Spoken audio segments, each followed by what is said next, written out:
Hi, I'm back. Continuing chapter 8, page 34 at the top if you're following along in a book.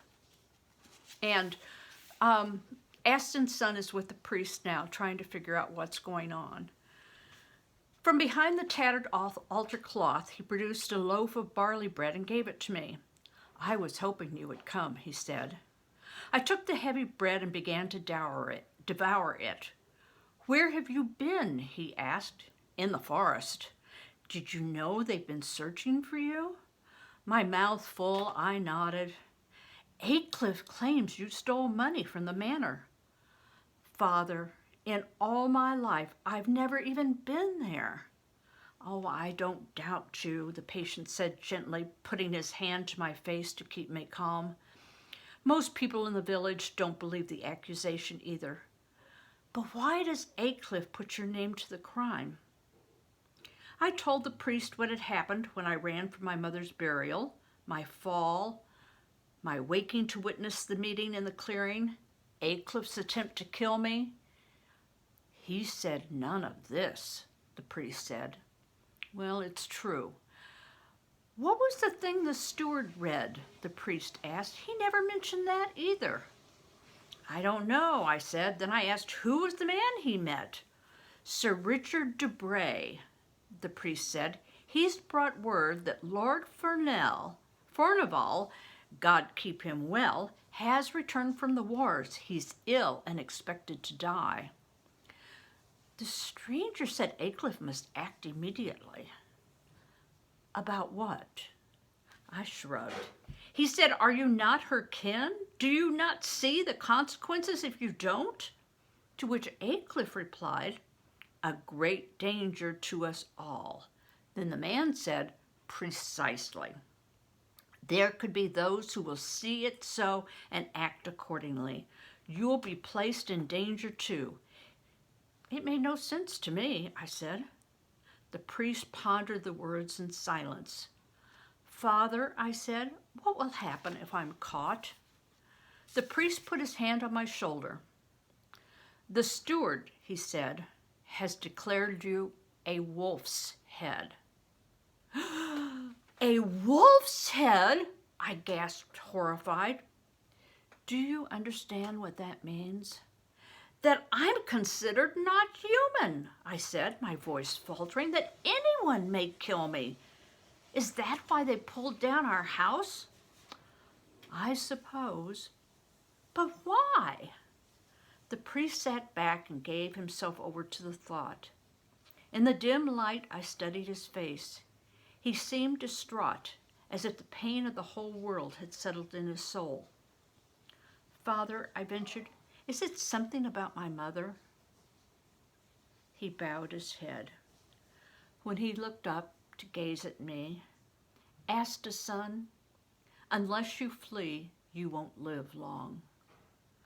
"But how can I leave? I'm bound to the land. They'll never give me permission to go." He sighed, reached forward, placed the side of his frail hand aside my face. "Asked son, listen to me with great care. When I baptized you, you were named Crispin." "I was?" I cried. "It was done in secret. What's more, your mother begged me not to tell you or anyone. She chose simply to call you son." "But why?" I asked. He took a deep breath and then said, "Did she tell you anything about your father?" Once again, the priest took me by surprise. "My father? Only that he died before I was born in the great mortality," I reminded him. "But what has that to do with my name or any of this?" "Dearest boy," the priest said wearily, "I beg you to find your way to some town or city with its own liberties. If you can stay there for a year and a day, you'll gain your freedom." "Freedom?" I said. "What has that to do with me?" "You could live by your own choices as a high-born lord or a king."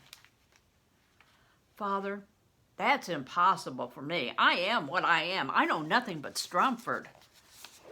Even so, you must go.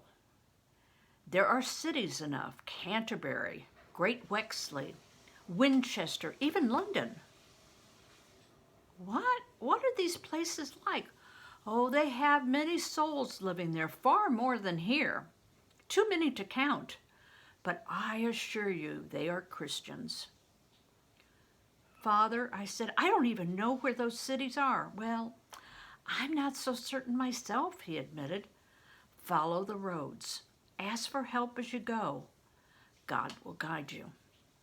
Is there no other way?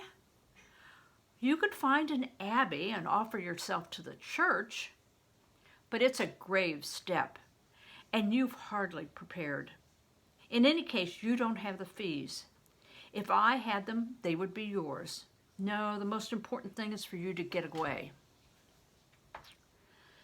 There's something about my mother that you're keeping from me. Is there not? I said. He made no reply. Father, I pressed, was God angry at her and me? He shook his head. It's not for men to know what God does or does not will. What I do know is that you must leave. Frustrated, I rose up, only to have the priest hold me back. Your way will be long and difficult, he said. If you can remain hidden in the forest for another day, I'll find some food to sustain you for a while, and perhaps someone will know the best way to go. As you say. Your obedience speaks well for you. Come back tomorrow night, prepared to leave. Meet me at Goodwife Peregrine's house. I'll ask her to give you some things to protect you on your way. I started off again. And, he added, as if coming to a decision, when you come, I'll tell you about your father. I turned back. Well, why can't you tell me now? Better safer to learn such things just before you go. That and my blessing are all I can give. Was he a sinner? I demanded. Did he commit some crime? Should I be ashamed of him? I'll tell you all I know when you come to Peregrine's. Make sure it's dark so you'll not be seen. I took his hand, kissed it, then started off, only to have him draw me back again. Can you read? No more than my mother. Oh, but she could. Father, you're greatly mistaken. She could write, too. I shook my head in puzzlement. These things you say, a name, reading, writing, my father, why would my mother keep things from me? The priest became very still. Then from his pocket he removed my mother's cross of lead, the one with which she so often prayed, which was in her hands when she died. I had forgotten about it. He held it up. Your mother's. I know, I said sullenly. Do you know what's on it? Some writing, I think. I saw your mother write those words. I looked at him in disbelief, but tomorrow, he said, cutting me off, and folding my fingers over the cross. I'll explain. Just remember, God mends all. Now go, he said, and stay well hidden. Filled with dissatisfaction, I stepped from the church. As I did so, I thought I saw a shadow move. Concerned that I had been observed, I stood still and scrutinized the place where I'd seen movement. But nothing shifted or gave sound.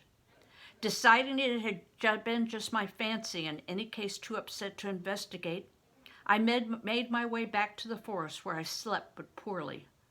Why had I been so falsely accused? I kept asking myself, how could I be proclaimed a wolf's head? Regarding my father, why had my mother told me nothing about him? And what possible matter of importance could Father Quinnell reveal of the connection? Mostly, however, I kept marveling at the priest's revelations about my mother, that she had given me a name, Crispin. It did not seem to be me. If true, why had she held it secret? As for her being able to read and write, surely that could not be true. But if true, why would she have kept such skills from me? In the darkness where I lay, I held her cross before my eyes. Of course I could make out nothing. In any case, I could not read. If there was one person I thought I knew, I depended on, and trusted utterly, it was my mother. Yet I had been told things that said I did not know her. I hardly knew what to think. Closer to the truth, I was in such a state of wretched disorder. I did not want to think. The things the priest had said made my heart feel like a city under siege.